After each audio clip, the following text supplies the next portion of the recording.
Okay, सो Elisha को जब पता लगा कि उसको एलाइजा के पीछे चलना है, तो उसने अपनी जिंदगी के सारे पिछले जुए तोड़कर जलाकर वो उसके पीछे चला, और उसके बाद उसने पीछे मुड़कर कभी नहीं देखा। और वो अभिषेक जो उसके गुरु, उसके लीडर पर था, एलाइजा के ऊपर, उसका दुगना अभिषेक उसके जीवन के अंत में एलीशा के ऊपर उतर के आता है। So this is the meaning of the yoke. जुए का ये अर्थ होता है। प्रभु आज हमें उसके जुए में जुड़ने के लिए बुला रहा है, और जो प्रभु के साथ जुए में जुड़ता है उसके ऊपर कोई और जुआ रखा नहीं जा सकता।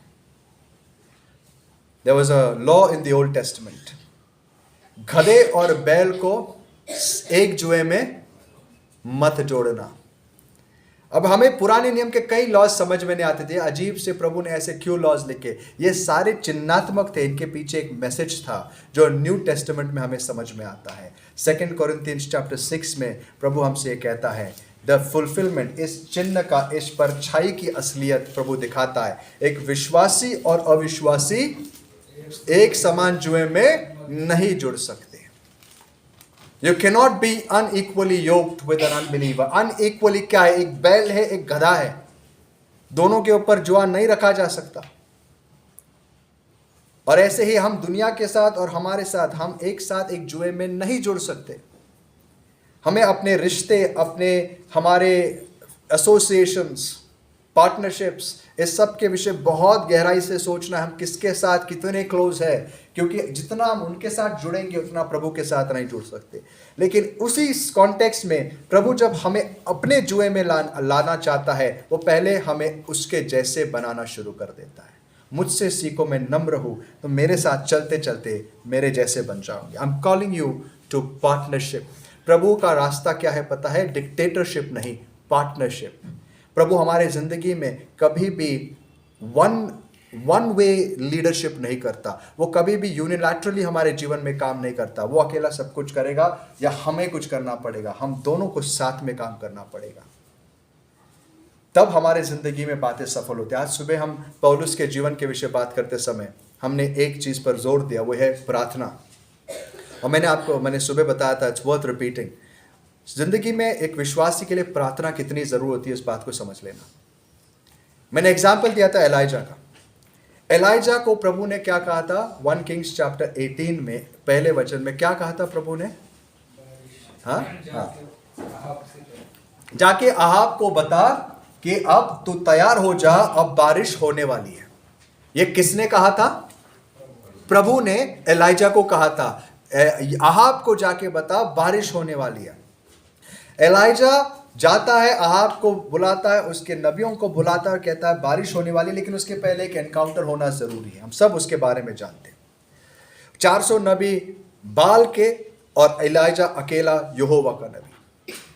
वहां पर एक वेजर होता है, एक कंपटीशन होता है, और उस कंपटीशन में ये डिक्लेयर किया जाता है, तुम्हारी वेदी बनाओ, हम हमारी वेदी बनाएंगे, और उसके बाद तुम प्रार्थना करो तुम्हारे देवता के पास, हम प्रार्थना करेंगे यहोवा के पास।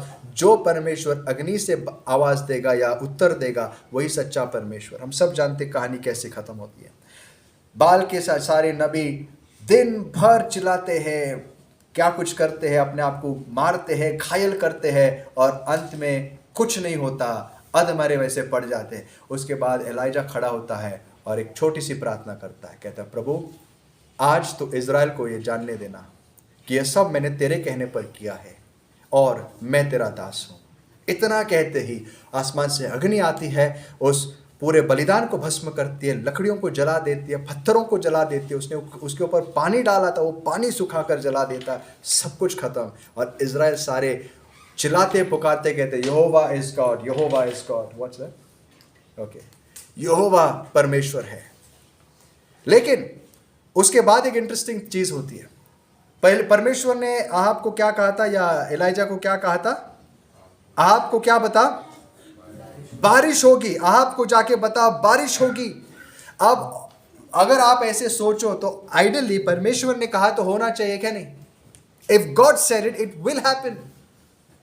सिर्फ बताना हमारा काम है, बारिश होगी। लेकिन आपको पता है एलाइजा क्या करता है?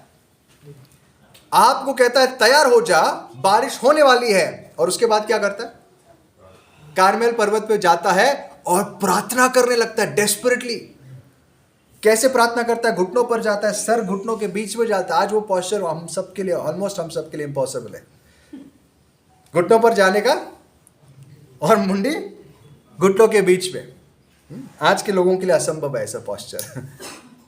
But posture is not every, that's not the most important thing. वो प्रार्थना करता है, बड़े मन से करता है, और उठ के अपने दास को कहता है जाके देख अगर कुछ दिख रहा है क्या।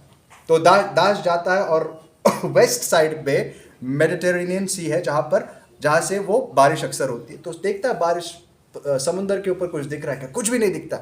वापस आता है, बोलता है स्वामी कुछ नहीं है। तो फिर से एलाइजा प्रार्थना करने लगता है। लाइक आई सेड, शायद ऐसा नहीं था कि उसने 5 मिनट कहा प्रभु बारिश भेज, जाके देख रहे। आज हमारी प्रार्थना ऐसी होती है ना, क्या प्रभु ये कर। मुझे बहुत अच्छा लगता है, पुरानी प्रार्थना मुझे याद आती ना कि हम ऐसे कई घरों में जाते थे, तो कुछ प्रार्थना बहुत स्टैंडर्ड होती थी। हम जब भी खाने वाने के लिए बैठते थे तो एक प्रार्थना मुझे बहुत मराठी में अच्छी लगती थी, घराच्या मिठाला पिठाला तेलाच्या कुपेला। वो इतना अच्छा लगता था ना, मतलब एक स्टैंडर्ड, जैसे कि वो रटी हुई प्रार्थना है ना। आज हमारी बहुत सारी प्रार्थना ऐसी है, 4 शब्द जो हमारे रटे हुए हो जाते, तेलाच्या कुपेला मिठाला पिठाला, ऐसा था वो। आज भी मुझे याद है वो, आशीष थे।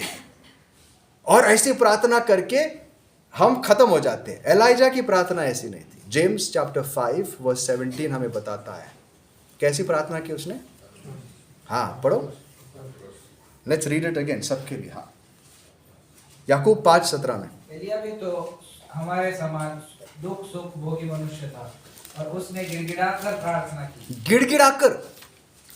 गिड़गिड़ाकर प्रार्थना की कि क्या क्या करके, क्या प्रार्थना की? मेहर न बरसे, और हाँ। 3.5 वर्ष तक भूमि पर मेहर नहीं। और आगे फिर उसने प्रार्थना की, आकाश से वर्षा हुई। आकाश से वर्षा हुई। अब पहली बार जब उसने प्रार्थना की, किंग्स की किताब रिकॉर्ड नहीं करती, लेकिन हमें बताया गया उस टाइम भी प्रार्थना करनी पड़ी। सेकंड टाइम भी गिड़गिड़ाकर प्रार्थना। अभी ये तो प्रभु ने बोला है उसको। हमारा लॉजिक क्या कहता है हमको? प्रभु ने बोला है तो होना चाहिए, मैं क्यों कुछ करूं?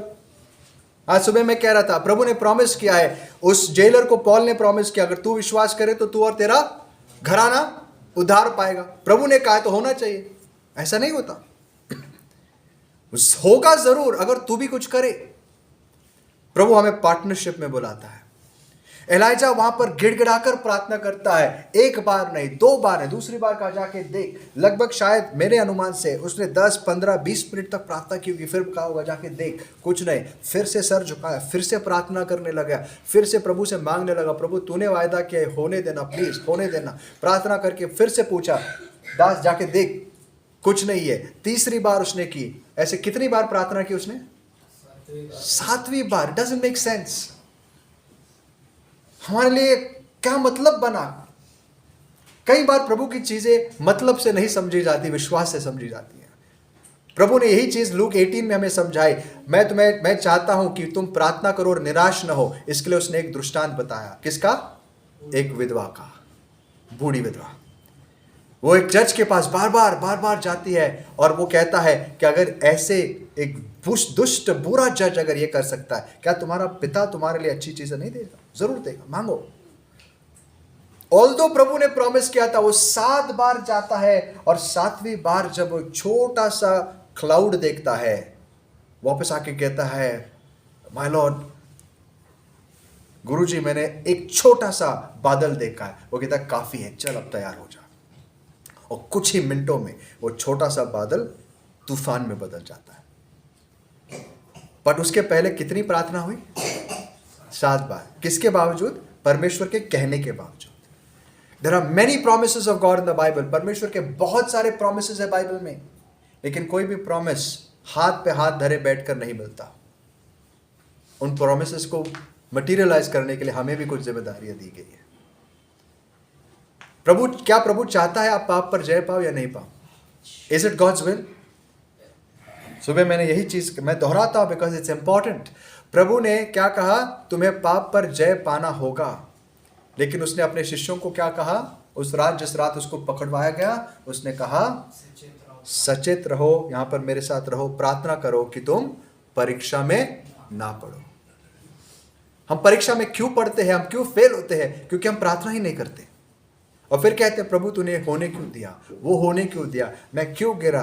इसलिए क्योंकि ऑल्दो प्रभु ने प्रॉमिस किया है तू जयवंत से बढ़कर होगा, उस प्रॉमिस के लिए तुमने कभी प्रार्थना ही नहीं की। मैं तेरे बच्चों को मार्गदर्शन दूंगा, ये प्रभु का प्रॉमिस है, I will lead your children. लेकिन हम में से कितने प्रार्थना करते हैं, प्रभु तूने प्रॉमिस किया है मेरे बच्चों को तो लीड कर, और करते भी है तो कैसे? आधे मन से, तेला चको पेला मिटा लपेटा वैसे वाले नहीं, क्या 4 शब्द बोल के निकल गए। It's pointless.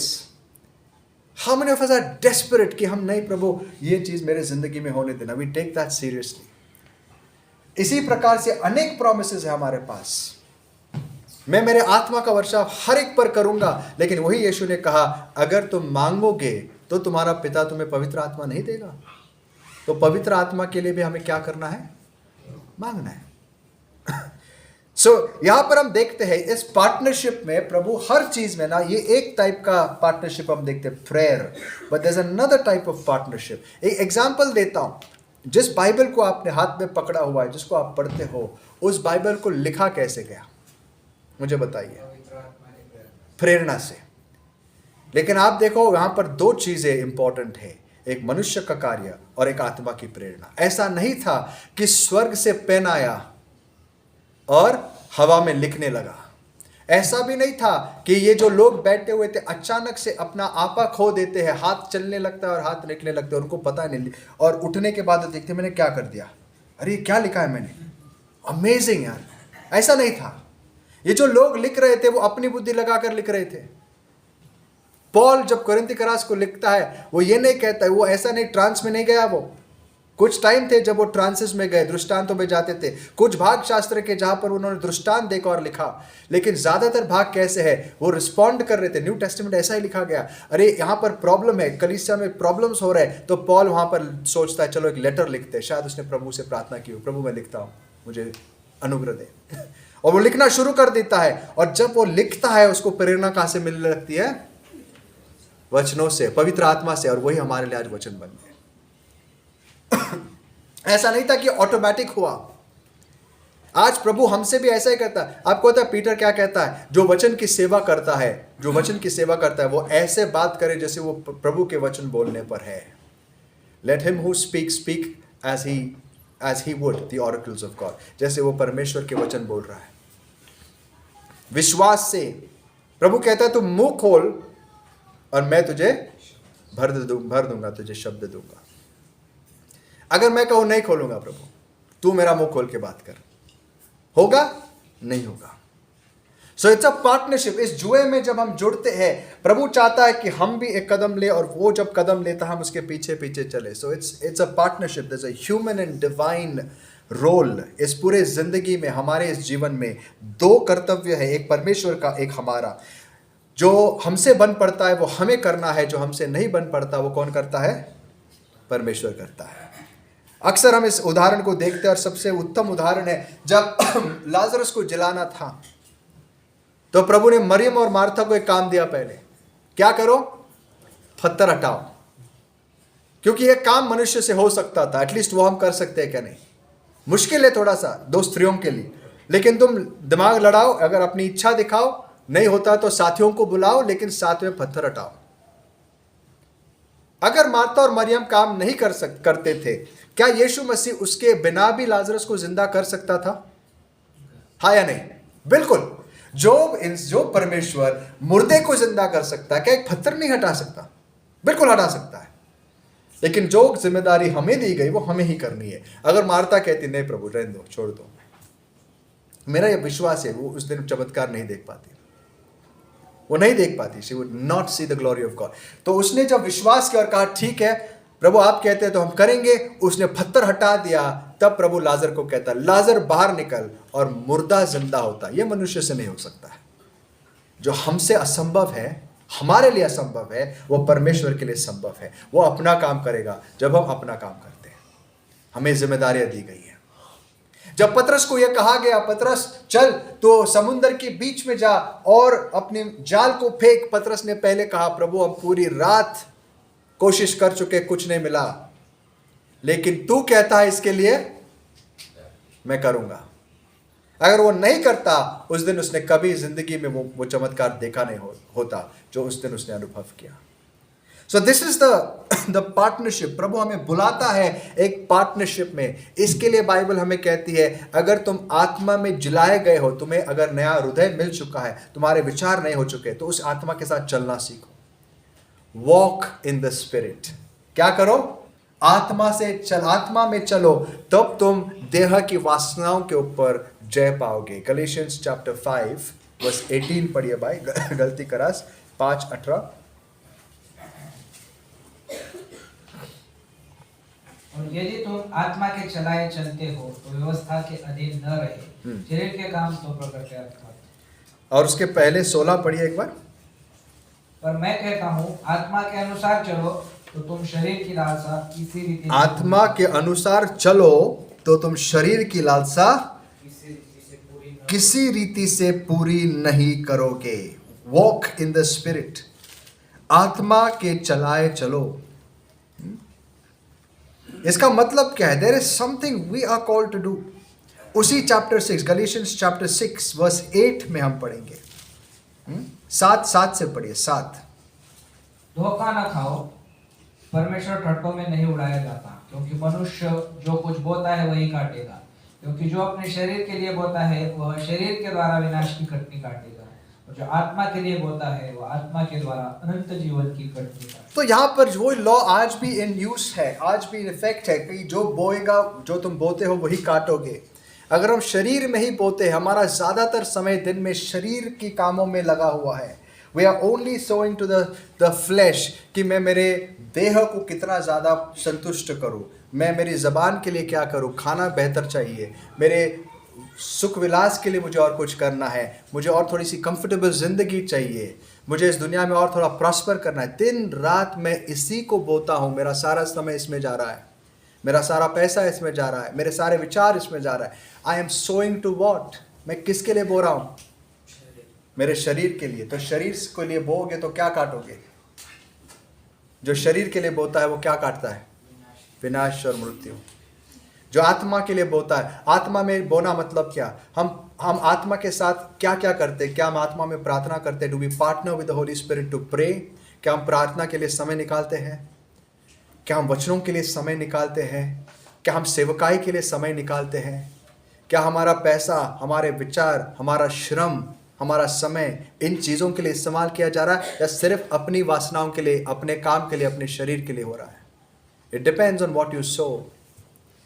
जिसके लिए तुम बोओगे वही तुम काटोगे। सो हमारी ये जिम्मेदारी है। अगर हम अपना काम नहीं करेंगे दोस्तों, तो परमेश्वर अपना काम, अपना सामर्थ्य नहीं उंडेल सकता। जब तक बाइबल के राइटर्स, जब तक पवित्र आत्मा से प्रेरित प्रॉफिट्स अपने पेन को उठाकर लिखना शुरू नहीं करते थे या बोलना शुरू नहीं करते थे, आत्मा काम नहीं करता था। जब प्रॉफिट्स को भेजा जाता था, प्रभु ये कहता था तुम मुंह खोल, मैं तुझे शब्द दूंगा। It's a step of faith. पतरस को कहा, पतरस तू छलांग लगा और मेरे पास आ। तुझे छलांग लगानी पड़ेगी, तब तुझे पता चलेगा पानी तुझे पकड़ेगा या डूबेगा। पतरस ने नहीं पूछा, प्रभु टेस्ट करके देखता हूं, एक बार देखता हूं, अगर है तो ही आऊंगा। नहीं, पर प्रभु ने जब कहा आ, तो उसका एक्सपेक्टेशन क्या था? आ। You take that leap of faith. तू चलने लग जा, मैं तुझे भर दूंगा, मैं तुझे संभालूंगा। That's the partnership. एक बार यीशु अपने खुद के गांव में जाते हैं और बाइबल कहती है वहां वो कुछ नहीं कर सका। इमेजिन, यीशु कुछ नहीं कर सका। क्यों नहीं कर सका? उन लोगों के अविश्वास के कारण। यीशु भी उनके साथ पार्टनर करना चाहता था। अगर तुम विश्वास करोगे तो मैं तुम्हारे साथ कुछ करूंगा। उनको यकीन ही नहीं था, ये छोकरा, ये तो हमारे साथ बड़ा हुआ है, ऑल्दो इतने काम देखे, ये तो हमारे साथ बड़ा हुआ, कुछ तो गड़बड़ है इसके अंदर, दिस इज नॉट पॉसिबल। इसके लिए यीशु वहां कुछ नहीं कर सका। तो यीशु हमारी जिंदगी में जबरदस्ती घुस नहीं आता है, वो हमें देखता है हम उसके जुए में आते हैं क्या नहीं। Do you want to partner with me? इस रास्ते पर हम दोनों चलेंगे, और तुम मेरे जुए में जुड़ना चाहते हो तो। आपको बताए, नए नियम का एक बेहतरीन प्रॉमिस है। मैंने कहा प्रॉमिसेस फुलफिल कब होते? जब हम अपना काम करते हैं। नए जीवन में, नए नियम में एक बेहतरीन प्रॉमिस है। इन हिब्रूज चैप्टर 13 वर्स 8 पढ़ो भाई। हिब्रू का रास 13:8।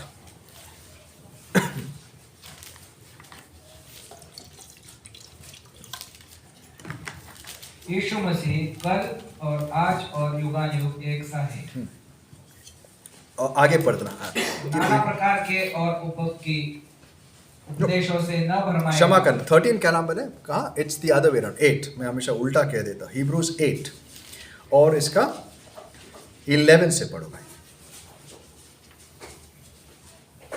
और हर एक अपने देश वाले को और अपने भाई को यह शिक्षा न देगा कि तू प्रभु को पहचान, क्योंकि छोटे से बड़े तक सब मुझे जान लेंगे, क्योंकि मैं उनके अधर्म के विषय में दयावंत हूँ। और 10 वचन, उसके एक वचन पहले। फिर प्रभु कहता है कि जो वाचा मैं उन दिनों के बाद इसराइल के घराने से के साथ बांधूंगा, वो यह है कि मैं अपनी व्यवस्था को उनके मनों में डालूंगा और उसे उनके हृदय पर लिखूंगा। मैं इस नई वाचा में क्या करूंगा? पुरानी वाचा में मैंने वचन कहाँ लिखे? पत्थरों पर। अब मैं कहाँ लिखूंगा? उनके हृदय पर, मनों में लिखूंगा, उनके हृदय पर लिखूंगा। और कोई अपने साथी से ये नहीं कहेगा परमेश्वर को जान। अब ये प्रॉमिस किसने दिया है हमें?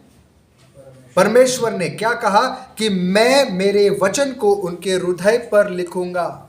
आई will write my laws on your hearts and your minds. अब मुझे एक बात बताओ, आप में से कई सारे लोग, हम में से हर एक व्यक्ति कई सालों से आज विश्वास में है, हम में से कितने लोग ये कह सकते हैं कि आई नो परमेश्वर का जो लॉ है मेरे हृदय पर आज लिखा हुआ है। आई नो इट, क्योंकि जहां जहां मैं जाता हूं, मैं जो भी करता हूं, यही लॉ मुझे गाइड करता। मैं जानता हूं this is the law of God.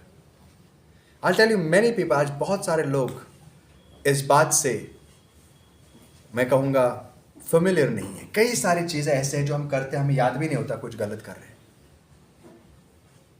क्यों पता है? क्योंकि परमेश्वर ने वायदा जरूर दिया। क्या आपको लगता है ऑटोमेटिक होगा? ऐसा है कि आप जब विश्वास में आए, आपको सिखाने की जरूरत ही नहीं पड़ी। आप शुरुआत से आपको पता चला कि क्या करना है, क्या हर दिन आपको ऑटोमेटिक डाउनलोड होता है कि ये सही है, ये इस प्रकार के अगर मैं जीवन में नहीं जी सकता हूँ, राइट? फाइनेंसेस में मुझे ये करना है, this is how I have to live. Of course कुछ चीज़ों में हमें कन्विक्ट करने लगता है पवित्र आत्मा, लेकिन कई सारी चीज़ें ऐसी हैं जो ओल्ड खुद न्यू टेस्टमेंट बिलीवर्स को नहीं पता थी, उनको लिखकर देनी पड़ी। कोरिंथियों को क्यों लेटर लिखना पड़ा? क्योंकि कई सारी चीजें उनको पता ही नहीं थी, गलत भी है। सोचो जरा। सो इसका मतलब क्या है कि ये ऑटोमेटिक होगा? नहीं। इन प्रोवर्ब्स चैप्टर 3 यहां पर हमें वचनों के विषय एक प्रिंसिपल दिया गया है। पढ़िए प्रोवर्ब्स 3 अध्याय 1 से लेकर आप थोड़ा आगे पढ़ना भाई। हे मेरे पुत्र, मेरी शिक्षा को न भूलना, अपने हृदय में मेरी आज्ञाओं को रखे रहना, क्योंकि ऐसा करने से तेरी आयु बढ़ेगी और तू अधिक कुशल से रहेगा। कृपा और सच्चाई तुझसे अलग न होने पाए, वरन उनको अपने गले का हार बनाना और अपने हृदय रूपी पटिया पर लिखना। किस पे लिखना? अपने हृदय रूपी पट्टियों पर लिखना। जो आज्ञा मैं तुम्हें दे रहा हूं, किसकी जिम्मेदारी है? तुम्हारी। बेटा जो चीजें मैं तुझे बता रहा हूं उसको कभी भूलना मत, अपने हृदय पर इसको लिखना, तब तेरी आयु बढ़ेगी। आपको पता है दोस्तों, इस प्रॉमिस के 2 भाग हैं। परमेश्वर हमसे एक्सपेक्ट करता है कि हम उसके वचनों को वो जगह दे जैसे यहाँ लिखा गया, हम उसको अपने हृदय पर लिखे, और पवित्र आत्मा उसकी प्रेरणा से उसको काफ करने लगता है। पेन उठाना हमारी जिम्मेदारी है। पिछले हफ्ते मैंने आपको एक डॉक्यूमेंट भेजी थी, उम्मीद करता आपने पढ़ी। मैं पूछूंगा नहीं, लेकिन उम्मीद करता आपने उसके ऊपर थोड़ा सा मनन किया होगा। इट्स नथिंग एल्स, मैंने सिर्फ न्यू टेस्टमेंट को एक अलग फॉर्मेट में आपके सामने, कॉम्प्रिहेंसिवली नहीं, उसमें से सबसे इंपॉर्टेंट चीज़ है कैटेगरी वाइज कि प्रभु ने कितनी आज्ञाएं अपने शिष्यों के द्वारा हमें दी, कौन से एरियाज में। अब हम में से जो सच में प्रभु के साथ इस जुए में जुड़ना चाहते हैं, वो एक चीज़ अपने जीवन में सीरियसली लेंगे, वो इन चीज़ों को लेंगे and they will begin to meditate कि प्रभु हाँ, ये आपके शिक्षण है, मैं इसको मेरे हृदय पर लिखना चाहता हूँ। फॉर एग्जाम्पल, उसमें कई सारी चीज़ें हैं। अब काम के विषय, अब जो रोज जब काम पे जाते हो, हम में से जो काम के लिए निकलते हैं, ज़रा सुबह उठना और उस डॉक्यूमेंट के उस भाग को पढ़ना जहाँ पे लिखा है कि प्रभु क्या एक्सपेक्ट करता है जब मैं काम पर जाऊँ, कैसे काम करूँ।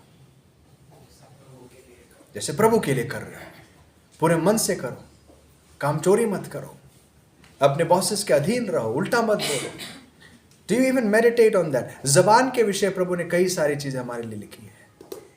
तुम्हारे जबान से कोई अशुद्ध चीज ना निकले, कोई व्यर्थ बात न निकले, कोई गालियां न निकले, कोई ऐसे जोक्स न निकले कि अब इनअप्रोप्रिएट है। अब जब तक हम अपने आप को ये याद नहीं दिलाएंगे, पवित्र आत्मा ये चीजें हमारे हृदय में, हमारे कॉन्शियंस में काम नहीं करेगा। जैसे वचन लिखे गए थे, जैसे स्क्रिप्चर्स लिखे हैं, वैसे ही ये बातें हमारे हृदय में लिखी जाएगी। एक हमारी जिम्मेदारी है और एक पवित्र आत्मा का काम है। अगर आप और मैं वचनों पे मनन नहीं करेंगे तो ये वचन हमारे जिंदगी में कोई फायदे का नहीं होगा। प्रभु हमसे फल की अपेक्षा करता है, लेकिन फल आता कैसे है वो भी वचन बताता है। धन्य है वो पुरुष जो दुष्टों के मार्ग में नहीं चलता, वो पापियों के साथ खड़ा नहीं होता, वो निंदा करने वालों के साथ नहीं बैठता, लेकिन दिन रात क्या करता है? उसकी व्यवस्था पर मनन करता है, उसके व्यवस्था में आनंद करता है। He meditates on the law day and night. जितने भी परमेश्वर के दास थे जिन्होंने सक्सेसफुल जिंदगियां जी, उनको ये पता था कि हमें जिंदगी में सफल होना है तो परमेश्वर के लॉ पर मेडिटेट करना सीखना होगा। जो इंसान इसको करने की इच्छा रखता है वही ये करेगा। सो लेट्स मेडिटेट कि प्रभु मैं मेरा काम करूंगा, मैं अपने आप को याद दिलाऊंगा, पवित्र आत्मा तू अब इसको मेरे जीवन में जीवित कर। हम में से कितने लोग यीशु की हर आज्ञा को मानना चाहते हैं? I want to be obedient in every area. अगर ऐसी आपकी इच्छा है तो पवित्र आत्मा देखो आपकी सहायता करता है क्या नहीं। और ये वृक्ष कैसे होगा, वो ये इंसान कैसे होगा? उस वृक्ष के समान बहते नाली के बगल में लगा हुआ रहेगा, उसके पत्ते हरे भरे रहेंगे और अपने सीजन में वो फल देगा। हम फलवंत हो जाएंगे। द न्यू टेस्टमेंट, आज बहुत लोगों की गलत फहमी है, हम लॉ के तले नहीं है। I mean you have to understand, Paul किस लॉ के बारे में बात कर रहा था? उस व्यवस्था की, उस सैक्रिफिशियल सिस्टम की, उस सेरेमोनियल लॉज की, जिसका आज हमारे ऊपर कोई असर नहीं होता, लेकिन परमेश्वर के जो नियम है आज भी लागू होते हैं। नहीं तो most of the new testament becomes irrelevant. Paul ने इतनी आज्ञा क्यों लिख के दी हमें? क्योंकि हमसे एक्सपेक्ट क्या करता है कि हम वो करें। ऐसा नहीं ना कि टाइम पास, उसके पास खाली पेजेस थे, उसके पास समय था तो बोला कुछ तो लिख लेते, ऐसा नहीं था। ये आज्ञा है किससे पाई गई? प्रभु से। क्योंकि प्रभु ने शिष्यों को क्या कहा? जाओ और शिष्य बनाओ और उनको क्या करो? मैंने जो सिखाया वो मानना सिखाओ। That's the law of Christ. ये हमसे एक्सपेक्टेड है, हमारी जिम्मेदारी हमें करनी है दोस्तों। तो आज से मैं आपको एनकरेज करूंगा, सो टू द स्पिरिट। आप थोड़ा समय निकालो इन चीज़ों पर मेडिटेट करने के लिए। प्रभु ये आपकी आज्ञा है, ये मेरे मन में लिखी जाए। इसको मैं जब पढ़ता हूँ तो मेरे हृदय पर लिख, मेरे कॉन्शियंस में लिख, कि मैं जहाँ जाऊँ ये मुझे कन्विक्ट करे। मेरी ज़बान से जब भी कुछ गलत निकलता है, पवित्र आत्मा उसी समय मुझे याद दिलाए, गुस्से में पाप मत कर, तेरे मुंह से गालियां ना निकले, तेरे मुंह से कोई अशुद्ध बात ना निकले, निंदा ना मत कर। ये सारी बातें हमें याद दिलाएगा पवित्र आत्मा जब हम थोड़ा समय निकालते और वहां बैठ कर कहते, प्रभु तेरे वचन मेरे ऊपर, मेरे हृदय पर लिख ले। सो डू योर बिट और परमेश्वर अपना काम करेगा। हर प्रभु का चमत्कार ऐसे ही हुआ। जब पानी को दाखरस बनाना था, उसने नहीं कहा उन गढ़ों में जाओ, जो मटके है जो भी है उसको कहते, उसमें दाखरस मिलेगा। क्या कहा? तुम जाके क्या करो? पानी से भरो। It's remarkable. यीशु ने अब तक एक भी चमत्कार नहीं किया था, लेकिन मरियम ने उसके दासों को क्या आज्ञा दी? ये जो भी कहता है वैसे करो। And they were obedient. उन्होंने बात मान ली। देखो ओबीडियंस में कितनी ब्लेसिंग्स होती है। उनको नहीं समझ में आया क्या होने वाला, ठीक है पानी से भर दो, तो जाते पानी से भर लेते। पानी से भरने के बाद जैसे उसमें से उसने, तब तक भी वो दाखरस नहीं बना था। बाइबल कहती है जब उन्होंने निकाला और वो भरने लगे जार्स में, शायद रास्ते पर चलते चलते वो अभी भी वो सोच रहे थे क्या बेवकूफ़ी है, हाँ वो हमें पानी सर्व करने लगा रहा है। तो रास्ते पर चलते चलते बीच रास्ते उन्होंने जब जार खोला तो पानी किस में बदल चुका था? दाखरस में। Amazing. That's the power of obedience. जब हम मानते हैं प्रभु ने कहा तो मैं करूंगा, लेट्स डू इट। नाइकी का एक स्लोगन है जो हमारे जिंदगी में बहुत काम आएगा। क्या है नाइकी का स्लोगन? Just do it. प्रभु ने अगर कहा है तो जस्ट डू इट। ये मरियम का स्लोगन था एक्चुअली, उन्होंने चुरा लिया। वो जो भी कहेगा जस्ट डू इट।